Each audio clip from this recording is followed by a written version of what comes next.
So this is the beginning of the next phase, and again we normally start with a decent warm up and then we'll move into this progressive possession exercise. So the boxes that I set out were about 8 yards by 8 yards.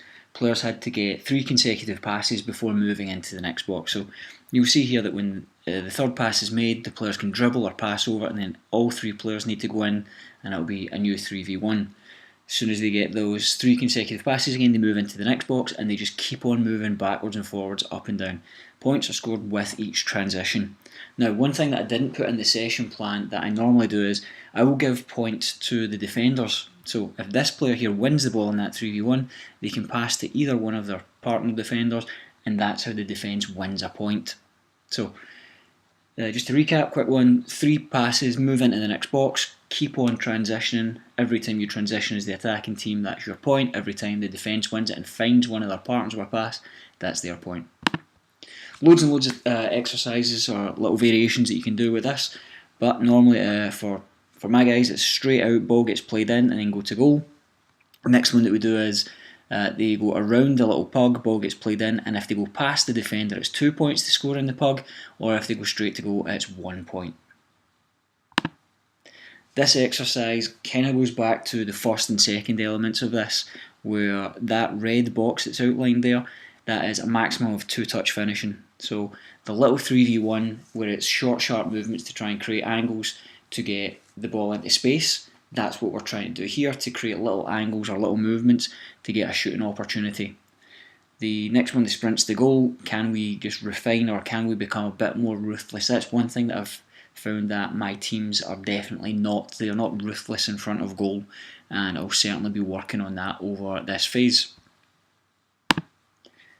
The beginning of the next session was a warm-up and then into this exercise, which is a slalom. So players match up, one red and one blue would be on a cone, and the players have to just work their way up and down to the end and then back to the start. Now, they did 3 minutes on this. So the first time when the players would dribble up, they had to pass before the channel, pass the ball and then get around. The player here would just lay it off and then they would do the same. Dribble, pass before the line and go around. Next time they were doing a 3 minutes, they had to pass in the channel, and then the last 3 minutes pass after the channel. When I did this, I think I set it up with one more player, so it was 8 players that they had to work around. This distance was 24 yards from cone to cone, and in between these it was 10 yards. And players were doing a lap a minute. So they were doing 3 laps in that 3 minutes. And from then on I was asking, could you push, can you get 1 and a bit laps in per minute? I'm sure you've all done this before. 3-team possession, blues and blacks keep the ball against reds. As soon as reds win it, whoever gave it away, they become the defenders. Going into this game, so this is a fitness session, and I gave the one condition that players were not allowed to stop moving. So they had to continually be on the move, and as soon as the ball went out, there was loads of footballs all around, so it was ball up, throw it in, or kick in, or corner, or whatever you want to make it. But there was 2 12-minute sets, and the players were not allowed to stop moving. Passing pattern for this one's just looking at getting the ball into space. My players are really comfortable hitting feet, but when it comes to angle, weight, timing of passes into space, they struggle a little bit. Likewise, the players moving into space, they've not got great timing or angle of the run. So hopefully I'll be working on this a wee bit more, and hopefully they'll develop that in the sessions and games that they're going into play. But really simple, out, in, make the run, round the corner and play. And I did put a pug in here, so it wasn't just a case of hitting a cone and it bounces off. I did want to give them a real big target that they had to miss. The next one, or the second variation with this, player starts to dribble, passes it out, ball goes in, they just make an overlapping run and it passes through. So this player would go here. The player, when they pass the ball, they would drop in to become the inside player would become the outside player would go and join the end of the other line, just to try and keep the rotation. Defence versus attack. Now this is how I actually set the field up. I had cones demarcating the final third, and then I had a channel which would be the width of the D at the edge of the box.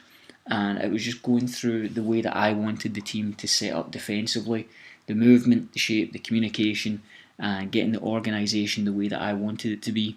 And that was playing against a midfield three, a front three, and two opposing fullbacks. The defensive team had three gates that they could dribble through, or hit me as the coach. I was kind of floating around in here, and the red team were going to goal.